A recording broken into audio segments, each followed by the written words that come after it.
Chapter 4. Fires in the North.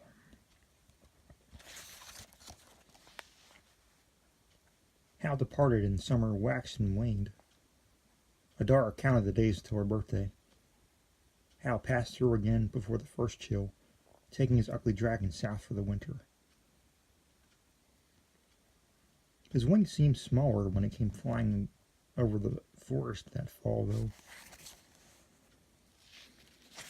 And his visit was briefer than usual. It ended with a loud quarrel between him and her father. They won't move until during the winter, Hal said. Winter terrain is too treacherous, and they won't risk an advance without dragon riders to cover them up from above. But come spring, we aren't going to be able to hold them. The king may not even try. Sell the farm now while you can still get a good price. You can buy another piece of land in the south.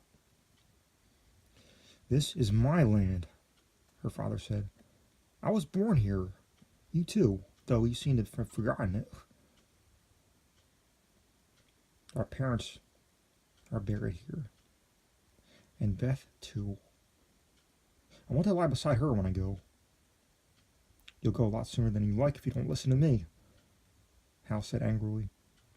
Don't be stupid, John. I know what the land means to you, but it isn't worth your life.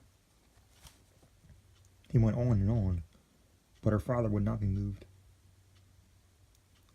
They ended the evening swearing at each other, and Hal left in the dead of night, slamming the door behind him as he went.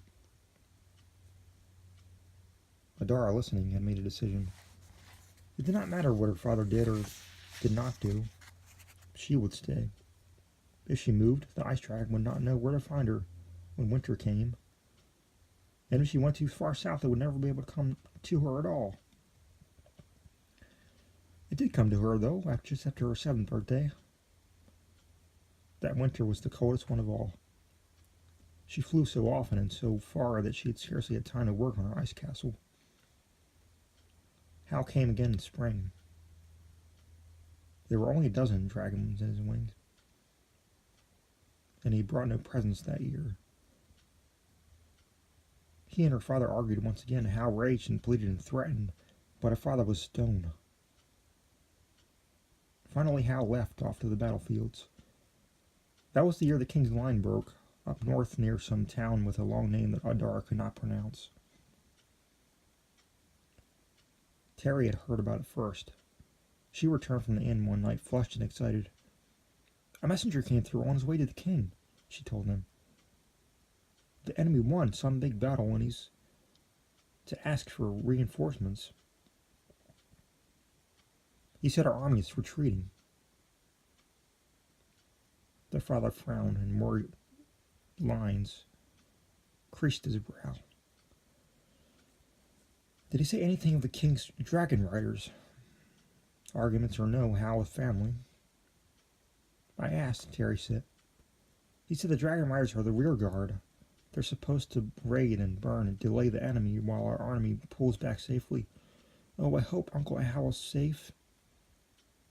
Hal will show them, Jeff said. Him and Brimstone will burn them all up. Their father smiled. Hal could always take care of himself. At any rate, there is nothing we can do.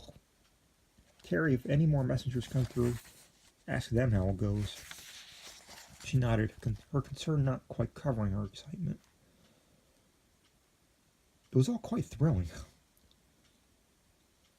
In the years that followed, the thrill wore off, and the people of the area began to comprehend the magnitude of the disaster.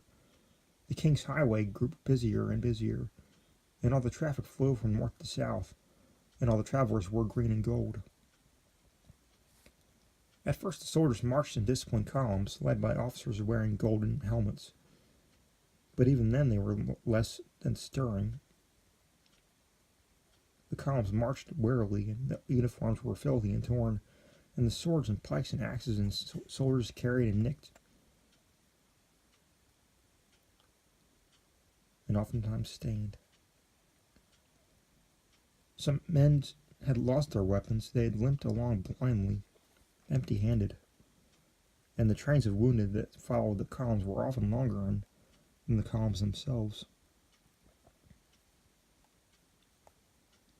Adara stood on the grass by the side of the road and watched them pass. She saw a man with no eyes supporting a man with only one leg, and the two of them walked together. She saw men with no legs, or arms, or both. She saw a man with his head split open by an axe, and many men covered with caked blood and filth. Men who moaned low in their throats as they walked. She smelled men with bodies that were horribly greenish and puffed up. One of them died and was left abandoned by the side of the road.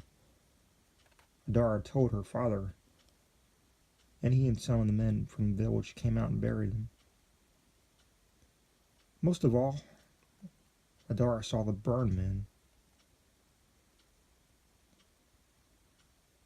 There were a dozen of them in every column that passed, men whose skin was black and seared and falling off, who had lost an arm or a leg, or half a face to the hot breath of a dragon. Terry told them what other officers said. When they stopped in an inn to drink or rest, the enemy had many, many dragons.